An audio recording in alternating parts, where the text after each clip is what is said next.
Hey guys, Megatron here, and today I'm going to be doing a review because I said I review stuff a long time ago, but I just started up school when I started that video, so yeah, I'm going to be doing a lot more. I'll be trying to do reviews after I get done with school. But anyway, on the main part of the video, yeah, I'm going to be reviewing the Age of Extinction Lockdown figure. Now, I went to Walmart today, just found this guy like, oh hey, Lockdown, one of the only movie um Decepticons that we have this guy in Galvatron. That's it. Like we don't have any other movie guys or Decepticons. So it's like, well, kind of sucks. Anyway, well the figure, but on the figure itself, in real mode you can see he's primarily gray with, as you can see there, a little bit of gold detailing. Hopefully you can see that pretty well.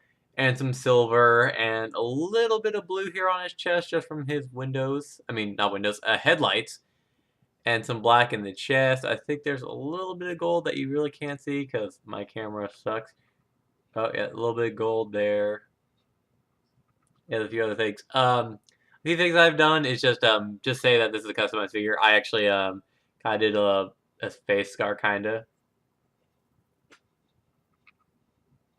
There you go, you kind of see it, and then I painted his eyes green, so, if you guys are like, oh, hey, why is my lockdown not have a cut? Those guys, well, I customized mine a little bit. But anyway, doesn't do anything else with the figure, so, that's just kind of a little side tangent. Anyway, for, articulation, what this guy has is he has a ball joint for his neck, so he can turn and look and all that good stuff. He's got, ball joints for the arms, because I actually had to look at it right there. And, that works pretty well for everywhere. And what's kind of weird is that for an arm joint, he kind of has, like, it's like a peg right in here. So, the only, and, like, he has the knee and the elbow, so it kind of, like, he can only basically move his arm forward and, like, sideways, just for transformation. And it feels weird, because, like, it feels like he should kind of have some more arm articulation, but he has enough, which is kind of weird, so, no waste. And then, the problem I have with this figure, is I'm going to show you right now, is that both legs go forward because of the way he's engineered. He's kind of like, I got to transform a little bit. He's kind of like drifting how, well, my drift, at least. I don't know if everyone's drift does, but his legs move together. As you can see, it's actually, I took this apart a little bit earlier just to see what it was like. Oop, I want to come out again. It's kind of just like two things separately, but like there's a little peg in these to like where they're together. And like it's a really weird leg connection I haven't seen on any other figure. So it's kind of really weird in how it works. And the outcome is that he does get legs that go forward and back, and they do go out pretty far. So that works. But well, I'll go show you a different problem. Is that he also has knees, pretty nice, and then he can swivel at his knees and then foot tilt just because transformation. But a problem I found with this figure is that he just doesn't have the upper thigh, which for his character I think would have helped, and I think a thigh joint.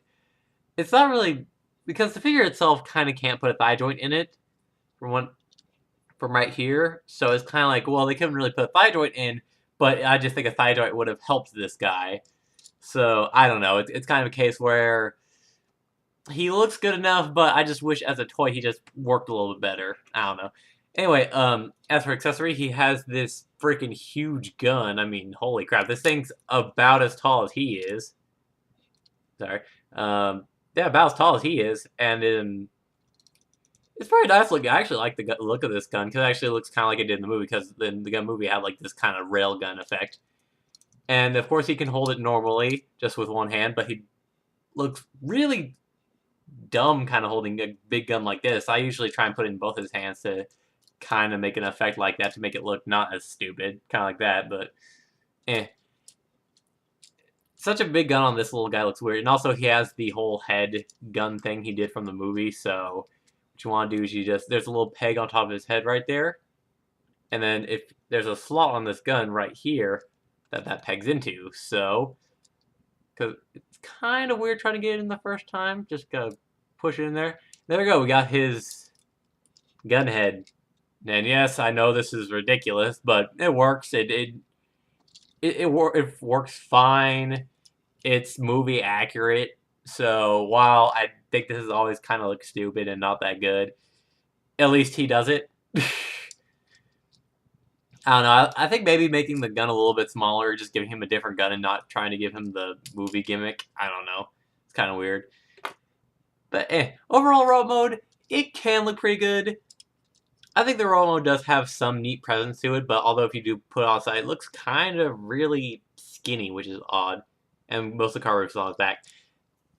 I don't know, just he makes a neat robot mode, and I like it. It works. So, on a transformation, what you want to do is he transforms a lot like Dark of the Moon Roadbuster, so if you have that mold, you basically know how to transform him. Anyway, with him, you want to fold his feet down.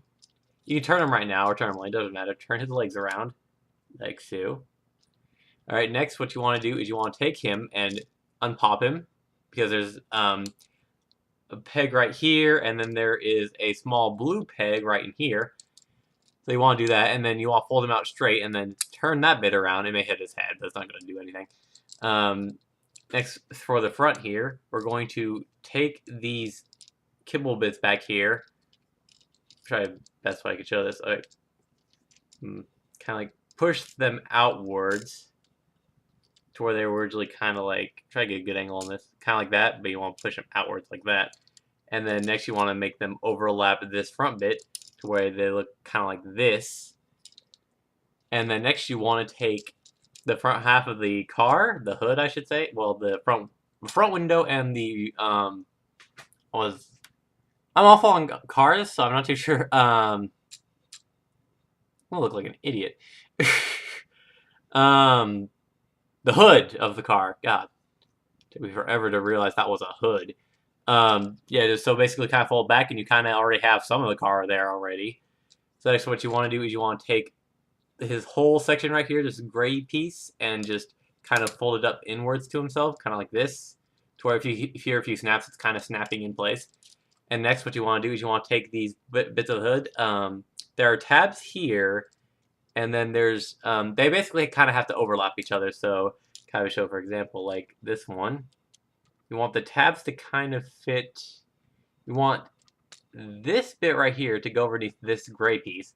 So you want to put that over there and make sure that the tab is underneath that blue, like right there. So I just kind of do that on the other side. And if it snaps a little bit, it's just snapping into place.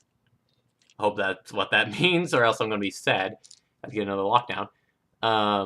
Take the legs, make sure you peg them together like so, like that. And then next you want to take the legs, and then if you got the car kind of like this, you just want to fold it up.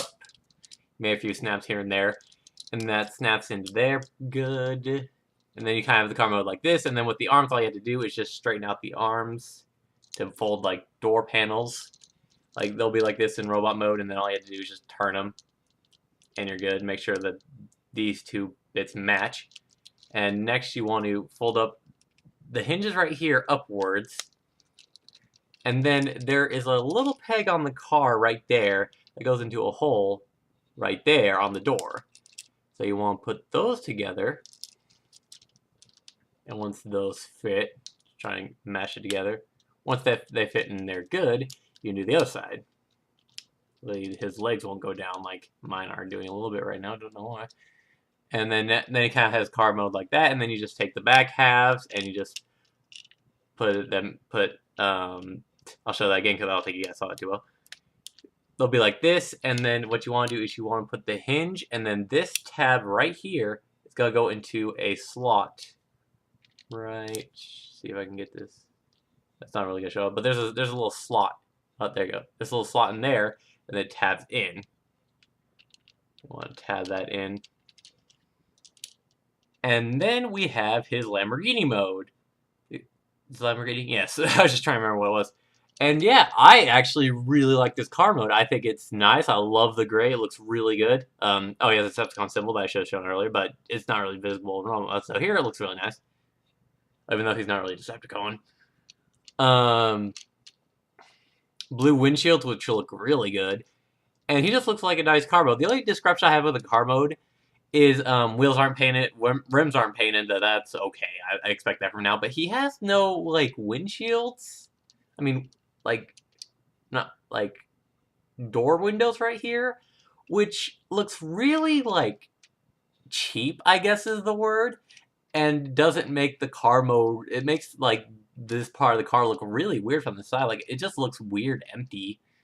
Because most, if you know, if you've been a Transformer fan for a long time, you know that they usually like to do the car modes bit, like in there. So it's kind of weird saying it missing, if that's the right term. So I don't know. It looks weird. And then you take the gun, and it has two pegs on the back right here. You just peg that in. Oh, because there's two pegs on the gun. Two tabs in the back. Peg that in. And you can give him a gun Lamborghini mode, I guess. Put that way. But yeah, overall, Lockdown, I think, is a really... I think I would say he's pretty okay. Movie-wise, if you're a big fan of the movies, or you think he was a cool character, I would recommend getting him. Toy-wise, I think he's 7 out of 10. He's good. There's a few things I like about him, but he does have flaws, and like a lot of new movie toys, which kind of sucks. But yeah, that's all I have to say about him. So I will see you guys at the next review. Take care.